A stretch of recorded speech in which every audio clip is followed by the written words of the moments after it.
ಮೂಲಕ ಸಾಹೇಬರು ಕರ್ಕೊಂಡೋಗಿದ್ರು. ಮನೆ ಪತ್ರ ಕಳಿಸಿದ್ದೀವಿ. ಸಾಹೇಬರು ಆ ಸಂದರ್ಭದಲ್ಲಿ ಸಕಾಲಕ್ಕೆ ಸ್ಪಂದಿಸಿ ಒಂದು ಆಶ್ವಾಸನೆ ಕೊಟ್ಟಿದ್ರೆ ನಾವು ಇದುವರೆಗೆ ಕಾಯುವಂಥ ಅವಶ್ಯಕತೆ ಇಲ್ಲ. ಆದರೂ ಸಾಹೇಬರು ಯಾವುದೇ ಗೊತ್ತಿಲ್ಲ ಅಂತ ಕಳ್ಸಿಕೊಟ್ಟಿದ್ದಾರೆ. ನಮ್ಮವರು ಎಲ್ಲ ರೀತಿಯ ಒಂದು ಪತ್ರ ಕೊಟ್ಟರೆ ಒಂದು ಹೊರಟೋಗ್ತಾರಲ್ಲ ಹಂಗೆ ಹೊರಟೋಗಿದ್ದಾರೆ. ಈ ಒಂದು ಸ್ಪಂದನೆ ಆಗಿಲ್ಲ. ನಮಗೆ ಸ್ಪಂದಿಸುವಂಥ ಒಂದು ಕಾರ್ಯಕ್ರಮ ಆಗಬೇಕು ಅಂತೇಳಿ ನಾವು ಇದುವರೆಗೂ ಬಿಡದೇ ನಾವು ಧರಣಿ ಮಾಡ್ತಾ ಇದ್ದೀವಿ. ಪ್ರತಿಭಟನೆ ಸ್ಥಳಕ್ಕೆ ನಾವು ಬಂದಿದ್ದೀವಿ. ಆದಷ್ಟು ನಮ್ಮ ಸಮಸ್ಯೆ ಸ್ಪಂದಿಸಿ ನಮ್ಮ ಜನರ ಬದುಕು ನಾವು ಕೇಳ್ತಾ ಇರೋ ಬಟ್ಟೆ ಅಷ್ಟೇ ಏನು ಕೇಳ್ತಾ ಇಲ್ಲ.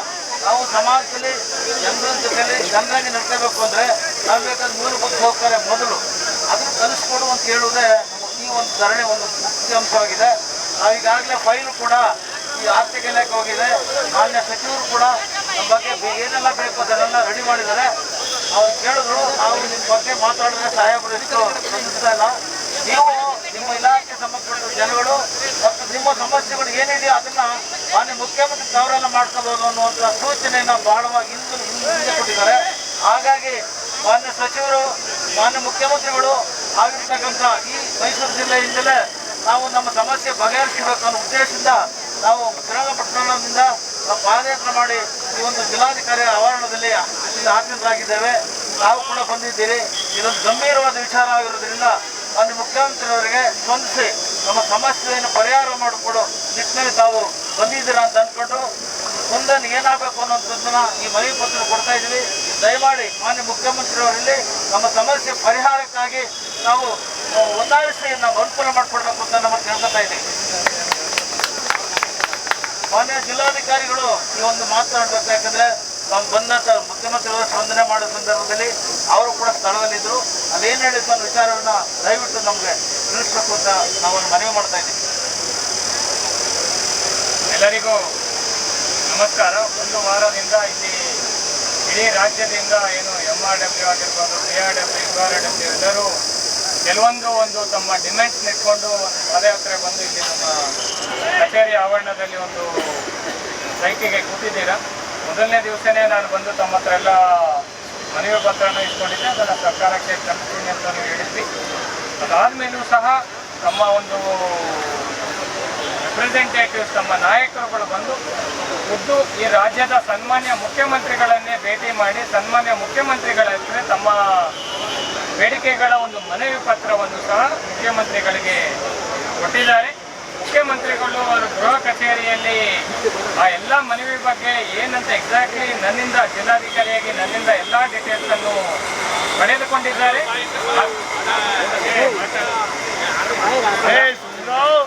ಅದಾದ ತಕ್ಷಣ ಇಮಿಡಿಯೇಟು ಈ ಏನು ಮಹಿಳಾ ಮತ್ತು ಮಕ್ಕಳ ಕಲ್ಯಾಣ ಇಲಾಖೆಗೆ ಬರುತ್ತಾರೆ. ಆ ಸಂಬಂಧಪಟ್ಟ ಸೆಕ್ರೆಟರಿಗೂ ಸಹ ಇದ್ರ ಬಗ್ಗೆ ಪರಿಶೀಲನೆ ಮಾಡಿ ಚರ್ಚೆ ಮಾಡಲು ಸಹ ಮಾನ್ಯ ಮುಖ್ಯಮಂತ್ರಿಗಳು ಅವರಿಗೆ ಸೂಚನೆ ಕೊಟ್ಟಿದ್ದಾರೆ. ಸೊ ಏನು ಈಗ ಹೇಳ್ತಾ ಇದ್ರು ಮುಖ್ಯಮಂತ್ರಿಗಳು ತಮ್ಮ ಮನವಿಯೂ ಸಹ ಏನು ಮನವಿ ಎಲ್ಲ ಪಾಯಿಂಟ್ಸ್ ಕೊಟ್ಟಿದ್ರು ಅದನ್ನು ಅವರ ಗೃಹ ಕಚೇರಿಯಲ್ಲಿ ನನ್ನ ಜೊತೆನೂ ಚರ್ಚೆ ಮಾಡಿದ್ದಾರೆ. ಅಲ್ಲಿ ಸೆಕ್ರೆಟರಿಯವರೆಗೂ ಇದರ ಬಗ್ಗೆ ಒಂದು ಏನೇನು ಪಾಯಿಂಟ್ಸ್ ಇದೆ ಇದ್ರ ಬಗ್ಗೆ ತಮ್ಮ ಹತ್ರ ಏನು ಡಿಪಾರ್ಟ್ಮೆಂಟಲ್ಲಿ ಫೈಲ್ ಇದೆ ಅದ್ರ ಬಗ್ಗೆ ಚರ್ಚೆ ಮಾಡಲು ಸಹ ಅಲ್ಲಿ ಸೂಚನೆ ಕೊಟ್ಟಿದ್ದಾರೆ. ಸೊ ಇದು ತಮ್ಮ ಎಲ್ಲ ಡಿಮ್ಯಾಂಡ್ಸು ಸಹ ಸ್ವತಃ ಮುಖ್ಯಮಂತ್ರಿಗಳ ಗಮನಕ್ಕೆ ಈಗಾಗಲೇ ತಮ್ಮಿಂದ ಜಿಲ್ಲಾಡಳಿತದಿಂದ ಈಗಾಗಲೇ ತೆಗೆದುಕೊಂಡು ಹೋಗದ ಕಾರಣ ಮುಖ್ಯಮಂತ್ರಿಗಳು ಸಹ ಇದರ ಬಗ್ಗೆ ಮುಂದಿನ ದಿವಸಗಳಲ್ಲಿ ತಮಗೆ ನ್ಯಾಯ ಒದಗಿಸುವಂಥ ಒಂದು ಸೂಕ್ತ ನಿರ್ಧಾರ ಕೈಗೊಳ್ತಾರೆ ಅನ್ನೋ ಒಂದು ತಮ್ಮೆಲ್ಲರಿಗೂ ಸಹ ಇರೋದ್ರಿಂದ ಸೊ ಮುಂದಿನ ದಿವಸಗಳಲ್ಲಿ ಬೆಂಗಳೂರಲ್ಲಿ ಖಂಡಿತವಾಗಿ ಇದರ ಬಗ್ಗೆ ಮೀಟಿಂಗು ಸಹ ಆಗುತ್ತಾ, ಚರ್ಚೆನೂ ಆಗುತ್ತಾ. ತಮ್ಮ ಡಿಮ್ಯಾಂಡ್ಸ್ನ ಮತ್ತೆ ಮಿನಿಸ್ಟರ್ ಮುಂದೆ CM ಮುಂದೆ ಡೈರೆಕ್ಟಾಗಿ ಮಾತಾಡೋದಕ್ಕೂ ಸಹ ಬೆಂಗಳೂರಲ್ಲಿ ಅವಕಾಶ ಮಾಡಿಕೊಡ್ತಾರೆ. ಸೊ ಇವೆಲ್ಲ ತಮ್ಮ ಡಿಮ್ಯಾಂಡ್ಸ್ ಈಗಾಗಲೇ ಮುಖ್ಯಮಂತ್ರಿಗಳ ಒಂದು ಗಮನಕ್ಕೆ ತಂದ ಕಾರಣ ಈ ಧರಣಿಯನ್ನು ಈಗಲೇ ಕೈ ಬಿಡಬೇಕೆಂದು ಈ ಮುಖಾಂತರ ಮನವಿ ಮಾಡ್ತೇನೆ ತಮ್ಮಲ್ಲಿ. ಎಲ್ರಿಗೂ ನಮಸ್ಕಾರ. ಇವತ್ತು ರಾಜ್ಯದ ವಿವಿಧ ಕಡೆಯಿಂದ ಬಂದಿರುವಂಥವ್ರಿಗೆಲ್ರಿಗೂ ನಾನು ನಮಸ್ಕಾರ ತಿಳಿಸ್ತಾ, ಈಗಾಗಲೇ ನಿಮ್ಮ ಮನವಿಯನ್ನು ನಮ್ಮ ಮುಖ್ಯಮಂತ್ರಿಗಳಾದಂಥ ಸನ್ಮಾನ್ಯ ಸಿದ್ದರಾಮಯ್ಯ ಸಾಹೇಬರಿಗೆ ಈಗಾಗಲೇ ತಲುಪಿಸಿದ್ದೀರಾ. ಸಿದ್ದರಾಮಯ್ಯ ಸಾಹೇಬರು ಸಕಾರಾತ್ಮಕವಾಗಿ ಅದ್ರ ಬಗ್ಗೆ ಚಿಂತನೆ ಮಾಡಿ ಅದ್ರ ಬಗ್ಗೆ ಚರ್ಚೆ ಮಾಡಿ ನಿಮ್ಗೇನು ಮೂಲಭೂತವಾಗಿ ಮಾಡ್ಕೊಳ್ಬೇಕು ಮತ್ತು ನಿಮಗೇನು ಅವಶ್ಯಕತೆ ಇರುವಂಥದ್ದನ್ನು ಏನೇನು ಮಾಡಬೇಕು ಅದೆಲ್ಲವನ್ನು ಮಾಡುವಂಥ ಕೆಲಸವನ್ನು ನಮ್ಮ ಸರ್ಕಾರದ ವತಿಯಿಂದ ನಮ್ಮ ಮುಖ್ಯಮಂತ್ರಿಗಳ ನೇತೃತ್ವದಲ್ಲಿ ಅದನ್ನು ಮಾಡೇ ಮಾಡ್ತಾರೆ ಅಂತ ನಾನು ನಿಮಗೆ ಭರವಸೆ ಕೊಡ್ತೀನಿ. ಅದೇ ರೀತಿ ಈಗಾಗಲೇ ನನ್ನ ಸಹೋದ್ಯೋಗಿ ಮಿತ್ರರಾದಂಥ ಖ್ಯಾತ ಶಾಸಕರು ರವಿಶಂಕರ್ ಅವರು ಬಂದಿದ್ದಾರೆ. ಈಗ DC ಸಾಹೇಬರು ಏನು ಹೇಳಿದ್ರು ಅದು 100ಕ್ಕೆ 100 ಸತ್ಯವಾದಂಥ ವಿಚಾರ. ನಿಮ್ಮ ವಿಕಲಚೇತನರಿಗೆ ಯಾವುದೇ ಥರದ ತೊಂದರೆ ಆಗಬಾರ್ದು ಅಂತನ್ನೋದು ನಮ್ಮ ಸರ್ಕಾರದ ಮುಖ್ಯ ಧ್ಯೇಯೋದ್ದೇಶಗಳಲ್ಲಿ ಅದೊಂದು. ಅದರಿಂದ ತಾವು ಯಾರನ್ನೂ ಆತಂಕ ಪಡುವಂಥದ್ದೇನು ಅವಶ್ಯಕತೆ ಇಲ್ಲ. ನೀವು ಏನು ಶ್ರೀರಂಗಪಟ್ಟಣದಿಂದ ಪಾದಯಾತ್ರೆ ಮುಖಾಂತರ ಮೈಸೂರು ನಗರಕ್ಕೆ ಬರಬೇಕಾದ್ರೆ ನನ್ನ ಹತ್ರ ಎಲ್ಲ ಬಂದಿದ್ರು ನಿಮ್ಮ ಮುಖಂಡರುಗಳು, ಮೈಸೂರಿನ ಮುಖಂಡರುಗಳು ಎಲ್ಲರೂ.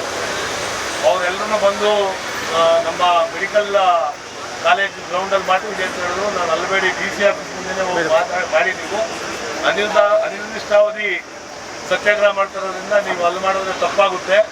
DC ಆಫೀಸ್ ಮುಂದೆ ಹೋಗಿ ಮಾಡಿ ನಾವು ಮುಖ್ಯಮಂತ್ರಿಗಳ ಗಮನಕ್ಕೆ ತರ್ತೀನಿ ಅಂತ ನಾನು ಹೇಳಿದ್ದೆ.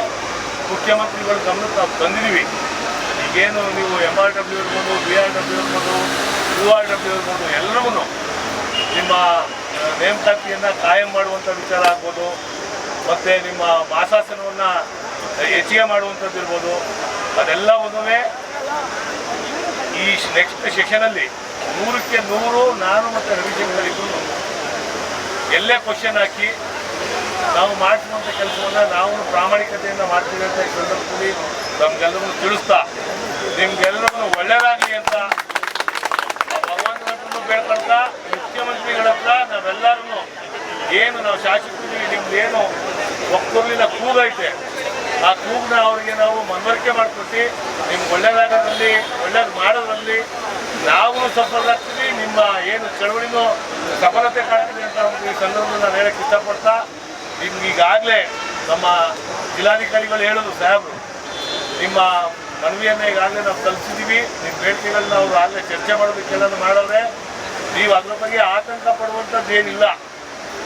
ನಮ್ಮ ಸರ್ಕಾರ ನಿಮ್ಮ ವಿಚಾರದಲ್ಲಿ ಗಟ್ಟಿಬದ್ಧವಾಗಿ ಕೆಲಸ ಮಾಡುವಂಥದ್ದನ್ನು ಮಾಡೇ ಮಾಡ್ತದೆ. ನೀವು ಧೈರ್ಯವಾಗಿರಿ.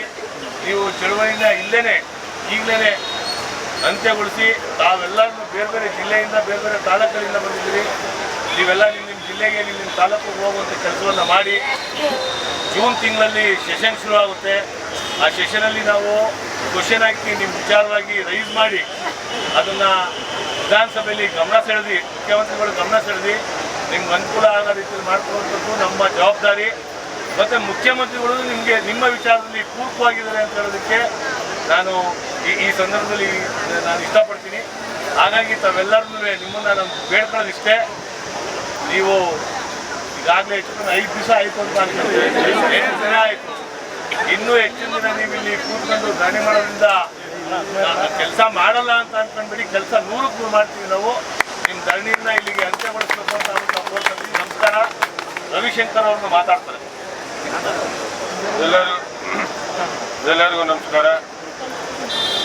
ಇಲ್ಲಿ ಸೇರಿರ್ತಕ್ಕಂಥ ಎಲ್ಲ MRW, BRW, URW ಎಲ್ಲ ಸಿಬ್ಬಂದಿ ವರ್ಗದವರು, ಜೊತೆಗೆ ಈಗ ತಾನೇ ಮಾತಾಡಿದಂಥ ನಮ್ಮ ಶಾಸಕರಾಗಿರ್ತಕ್ಕಂಥ ಹರೀಶ್ ಗೌಡ್ರೆ, ಅದೇ ರೀತಿಯಲ್ಲಿ ನಿಮ್ಮನ್ನೆಲ್ಲ ಉದ್ದೇಶಿಸಿ ಮಾತಾಡಿದಂಥ DC ಸಾಹೇಬ್ರೆ, ಈಗೇನು ತಾವೆಲ್ಲ 8 ದಿನಗಳ ಕಾಲದಿಂದ ನಿರಂತರವಾಗಿ ಪ್ರತಿಭಟನೆಯನ್ನು ಮಾಡುವಂಥದ್ದು. ಈಗಾಗಲೇ ನಮ್ಮ ಸರ್ಕಾರದ ಮುಖ್ಯಮಂತ್ರಿಗಳಾಗಿರ್ತಕ್ಕಂಥ ಸನ್ಮಾನ್ಯ ಸಿದ್ದರಾಮಯ್ಯ ಸಾಹೇಬರು ಕೂಡ ತಾವು ಮೆಮೊರಂಡಮನ್ನು ಸಬ್ಮಿಟ್ ಮಾಡಿ ಏನೆಲ್ಲ ಬೇಡಿಕೆಗಳಿದೆ ಅಂತಕ್ಕಂಥ ನಿಟ್ಟಿನಲ್ಲಿ ಅವರ ಗಮನಕ್ಕೂ ಕೂಡ ತಂದಿದ್ದಾರೆ.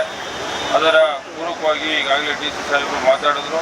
ಸಂಬಂಧಪಟ್ಟ ಇಲಾಖೆ ಏನು ಕಾರ್ಯದರ್ಶಿಗಳಿಗೆ ಸೂಚನೆ ಕೊಟ್ಟು ಇದಕ್ಕೆ ಏನೆಲ್ಲ ಮುಂದಿನ ದಿನಗಳಲ್ಲಿ ಕ್ರಮಗಳಾಗಬೇಕು ಅವೆಲ್ಲವನ್ನು ಕೂಡ ನನ್ನ ಹತ್ರ ಚರ್ಚೆ ಮಾಡಿ ಅಂತ ಹೇಳಿ ಈಗಾಗಲೇ ಸೂಚನೆಯನ್ನು ಕೊಟ್ಟಿದ್ದಾರೆ.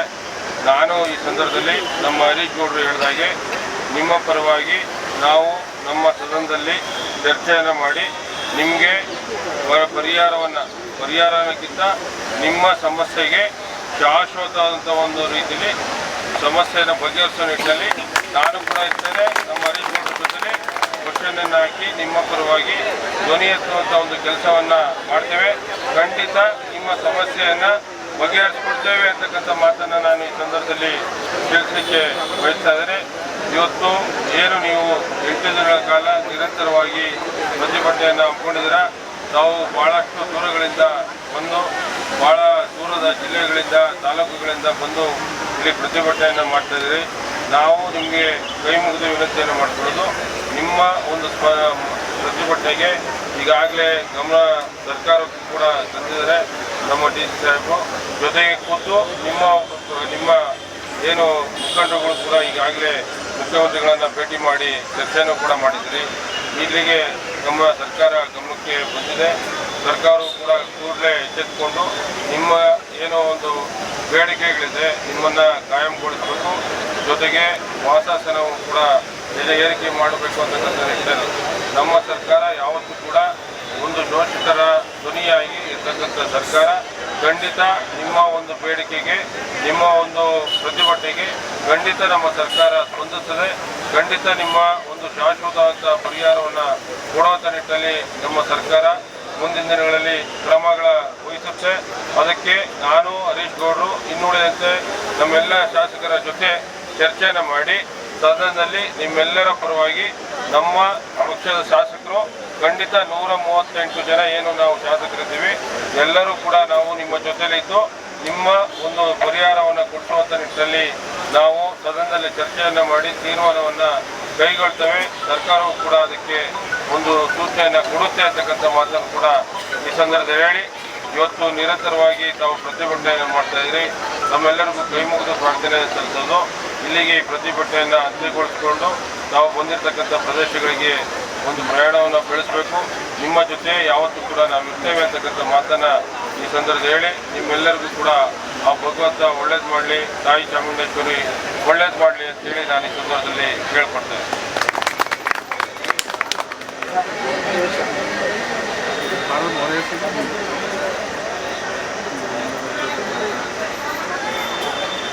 ಆತ್ಮೀಯ ಅಂಗವಿಕಲ ಬಂಧುಗಳೇ, ಏನಿವತ್ತು ನಮ್ಮ ನಿಮ್ಮೆಲ್ಲರ ಚಳುವಳಿಗೆ ಕೈಗೊಟ್ಟು ಮೈಸೂರು ಜಿಲ್ಲೆಯ ಇಬ್ಬರು ಶಾಸಕರುಗಳು ಕೂಡ ಸರ್ಕಾರದ ಪರವಾಗಿ ನಾವು ನಿಮ್ಮ ಪರವಾಗಿ ಬಂದಿದ್ದೇವೆ ಅಂತೇಳಿ ಬಂದು ತಮಗೆ ಭರವಸೆಯನ್ನು ಕೊಡ್ತಕ್ಕಂಥ ಮಾತನಾಡಿದ್ದಾರೆ.